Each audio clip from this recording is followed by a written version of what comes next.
Troisième partie, sortez-moi de là, toujours avec mon invité d'honneur. Cette semaine, c'est Virginie Bocard, la directrice de la scène nationale du Mans, les Quinconces, l'Espal. On va en parler dans quelques instants de ce beau lieu, de cette belle scène nationale. Mais pour l'heure, on est avec Serge Bertin. Bonsoir Serge.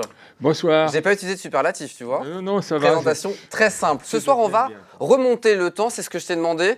Tu as bossé hier soir jusqu'à minuit et demi pour nous parler de ce lieu, de cette scène nationale qui avant était autre chose.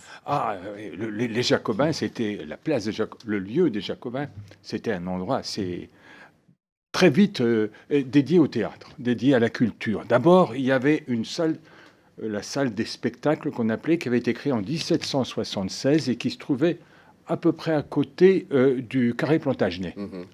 Et cette salle que les vieux Manceaux connaissent sous le nom de la salle des concerts a disparu, a été détruite en 86.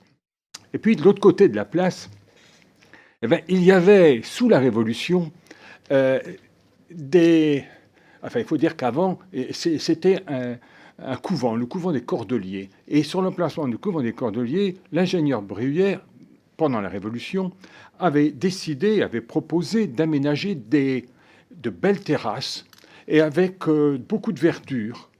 Des terrasses, et au milieu, au pied des terrasses, il y avait des zones plantées en arbres, des arbres plantés en quinconces. Ce qui avait donné le nom de quinconce à ces endroits. Depuis, les arbres ont été abattus, mais le terme de quinconce, curieusement, est ressemé. Grâce à cette installation. Mais le théâtre dans tout ça, le théâtre. C'est ce qui nous intéresse ce soir, Serge. Je viens, Aurélien. Il est impatient, c'est la jeunesse. Oui, en 1835, figurez-vous, ça remonte de vieux, comme dit l'autre, la municipalité mancelle a décidé justement d'installer un théâtre à cet endroit, là où il y avait de très belles promenades. Levé de bouclier, tous les Manceaux les plus érudits, les plus savants, bref, l'intelligentsia mansale de l'époque, dit pas question, c'est trop loin du centre de la ville. C'est trop loin du centre. À l'époque, oui, parce que c'était assez champêtre le secteur. D'abord, en plus de nos belles promenades, qu'est-ce qu'il va y penser ? Vous allez détruire, vous allez installer ce truc-là en plein vent, les gens vont avoir froid en hiver, plus personne n'ira au spectacle dans cet endroit aussi éloigné du cœur de la ville. Rien n'y a fait, la municipalité a insisté, et l'architecte célèbre, pour d'autres raisons, Pierre-Félix Delarue, a construit un très joli petit théâtre à la façade néo-palladienne. C'était l'inauguration en 1842. Et ce lieu mal accueilli a connu une belle carrière puisqu'il a duré plus de 100 ans, franchissant les 2 guerres mondiales dans la même foulée. Et les Manceaux y étaient bien habitués, jusqu'à ce que, pour des raisons de sécurité, ce théâtre ait dû être non pas détruit, mais aménagé, transformé. Et c'est l'architecte Pierre Savin, architecte municipal, qui a, fait un lifting, une belle façade, une belle sobriété. On a rénové en quelque sorte. On l'a rénové, oui, le cœur était resté. Et puis on l'a donc rénové, une salle qui était confortable, ça plaisait à tout le monde. Et au début, c'était un concert de louanges. C'est une merveille. Mais vous le savez, les Manceaux, comme tout le monde, c'est des gens qui n'ont pas trop de reconnaissance. Et les compliments se sont vite transformés en critiques. Et ingratitude de ceux qui adorent, puis ensuite renient, on ne sait plus à dénigrer cette espèce de froide bâtisse. Donc c'est le théâtre qu'on a tous connu, Serge, ça. Oui, Moi, connu, le théâtre. style stalinien, bien sûr, ce théâtre. Et vous l'avez vu, la destruction dans les années 2009 seulement. C'est vrai, c'est très récent. Et alors, la naissance du remplaçant de ce vieux... Vous voyez, là c'était de 1842, la partie, le cœur, en quelque sorte, de l'établissement. Et en 1998, s'est engagé un projet pour remplacer ce théâtre, faire quelque chose de nouveau à la place. Et en 1998, Christian de Portanzac, excusez du peu, c'est un architecte très célèbre, avait proposé un projet de réaménagement complet. Et c'est ce projet-là qu'on a gardé ? Non, c'était refusé. D'accord. Alors, donc, les Manceaux l'ont refusé. Un deuxième projet était envoyé par l'Atelier 3 et le Catalan Carlos Ferrater. Et ce projet, il était refusé aussi par l'intelligentsia mancelle à nouveau. Mais finalement, Jean-Claude Boulard, le maire de l'époque, a insisté.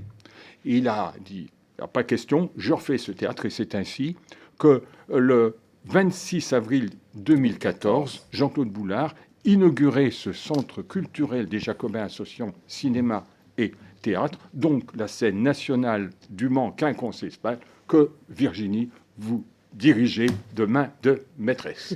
Ah bah super, bravo, merci Serge de nous rappeler cette historique évidemment qui appartient aussi à l'histoire des Manceaux, des Sartois. Eh ben oui, On n'aime pas le changement, c'est ce que j'ai pu comprendre, nous. Il y a un peu de ça quand même, toujours un il peu faut compliqué. bien reconnaître. Oui. On cause un peu patois parce que donc, Oui. Virginie, c'est un patois bourguignon chez vous? C'est ça, bourguignon, ouais. Vous avez bossé aussi dans le Jura, donc il y a aussi un patois. Toi.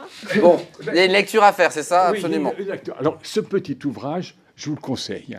Ce sont les contes Manceaux des Dents à la porte. Et dedans, il est question d'un spectacle, justement. Ah. Alors, donc, je trouvais que ça tombait pas mal. Eh ben, C'est on ce y qu'on va. appelle le concert.